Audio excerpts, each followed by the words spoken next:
I'm here at Parliament House, home to the Senate, House of Representatives and the Prime Minister's office.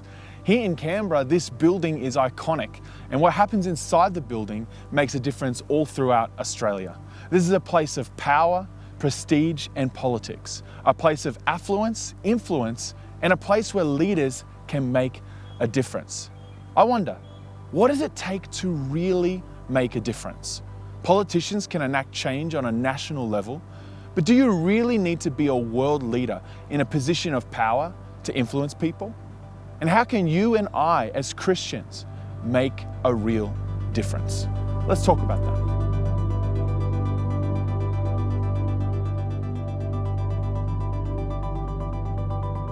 In the Bible, we meet a character named Daniel, and he's the perfect example of a follower of God who made a real difference. We find Daniel taken captive by Babylon after the fall of Jerusalem, and by God's favor and Daniel's faithfulness, he was made an official in the Babylonian government.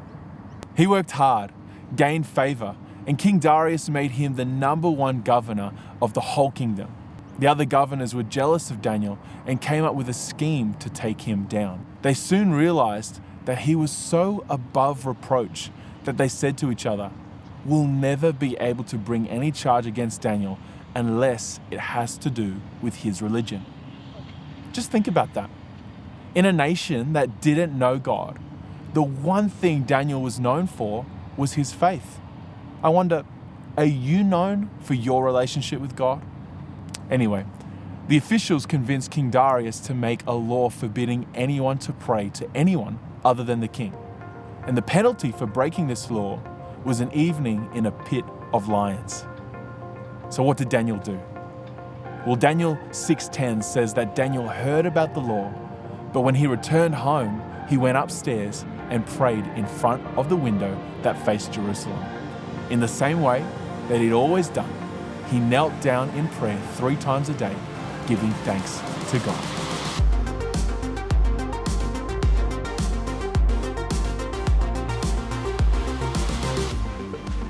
King Darius didn't want to punish Daniel, but he was bound by his word and was forced to have Daniel thrown into the pit of lions. As he did so, he said to Daniel, "You've been faithful to your God, and I pray that he will rescue you." I find it amazing that a king who didn't know God was able to see very clearly the faithful relationship that Daniel and God had together. The next morning, the king got up and ran to the pit. And to his amazement, he found that Daniel was still alive, saved by his God, who shut the mouth of lions. It says in verse 25 that the king sent this message to all people of every nation and every race in the world. "Greetings to all of you. I command everyone in my kingdom to worship and honor the God of Daniel. He is the living God, the one who lives forever. His power and his kingdom will never end. He rescues people and sets them free by working great miracles. Daniel's God has rescued him from the power of the lions." Daniel made a real difference. But what made Daniel different from the other officials? They all had positions of power, but they didn't all have God's presence. That's the difference. The jealous officials knew that the only way they could charge Daniel was if they attacked his relationship with God. And the king knew that if Daniel would be able to survive the lion's den, it would be because of his relationship with God. And he referred to God as Daniel's God. That's how close he knew they were.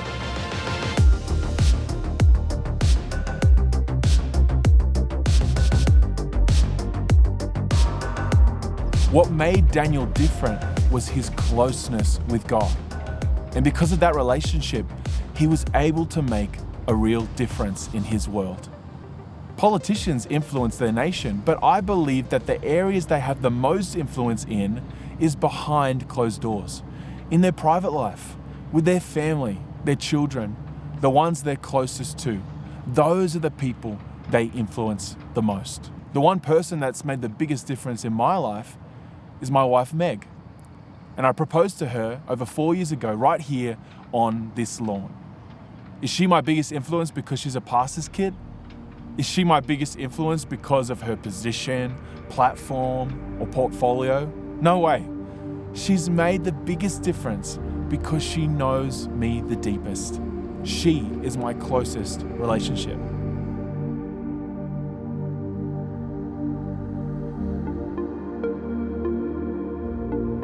Tim Elmore, a Christian and leadership expert, once said, "Sociologists tell us the most introverted of people will influence 10,000 others in an average lifetime." That's amazing. That tells me that everyone has influence. And you know what?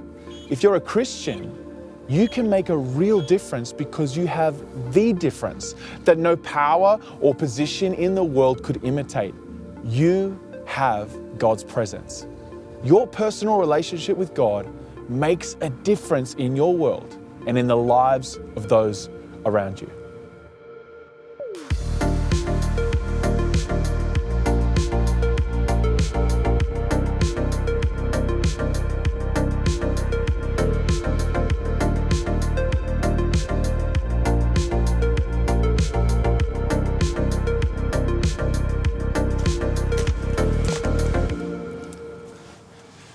So, I've been thinking, all you really need to make a difference in your world is a relationship with God?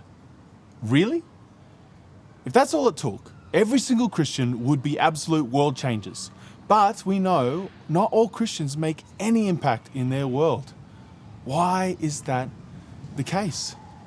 Your relationship with God only makes a difference. It only influences others when you do something with it.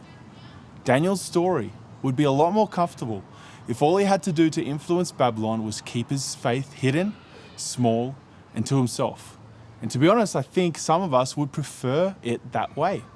We like to tell ourselves that we can evangelize through osmosis just by being in the same room as other people, just by being a Christian in the room. But no one's a mind reader. If your relationship with God is kept to yourself, then the only person it impacts is just that, yourself. And what I love about Daniel is that when he was pressured to conform to the law of Babylon, what did he do? He snuck up to his bedroom, he closed the windows shut, and he prayed quietly under his breath. No, he didn't do that. He actually did the exact opposite. Instead of conforming to the world, keeping his faith hidden and secret and small, he made his faith public. He opened his bedroom windows, flung them wide open, putting his relationship with God on a billboard for all to see, shouting it from the rooftops, announcing it over the PA system, putting it on blast. And sure, there was plenty of pressure for him to conform, to stop praying, pretend that God didn't exist. But despite that pressure, Daniel was able to stand. How? You may notice that I'm sitting on a fallen tree. And this is a massive tree out the back of our church. It stood for many years, but in one night of intense pressure from a storm, it fell. Have a look at its roots. This tree stood for many years, yet its roots never went deep. So when the pressure to conform came, it caved, it crumpled, it fell. It lost its ability to make a difference. Instead, it was influenced by circumstance. Daniel was able to stand because his roots were deep. He had a pattern of relationship with God. His relationship with God wasn't based on a belief system or infrequent encounters. His relationship with God was built on a daily pattern, prayer, quality time, 3 times a day, every single day. No matter what was going on in the world, Daniel did as he had always done. As Daniel stuck to that pattern, his roots grew deeper. So when the storm of conformity came, there was no question in his mind of what he would do. I want to go back to my original question at the beginning of this video. How can you and I, as Christians, make a real difference? I think the answer is this. If you want to make a real difference, you need a real relationship with God that's public and has a pattern. A relationship with God that's unapologetic and obvious to others, and a faith that's constant even in a world that wants you to conform. That's how our relationship with God can make a difference.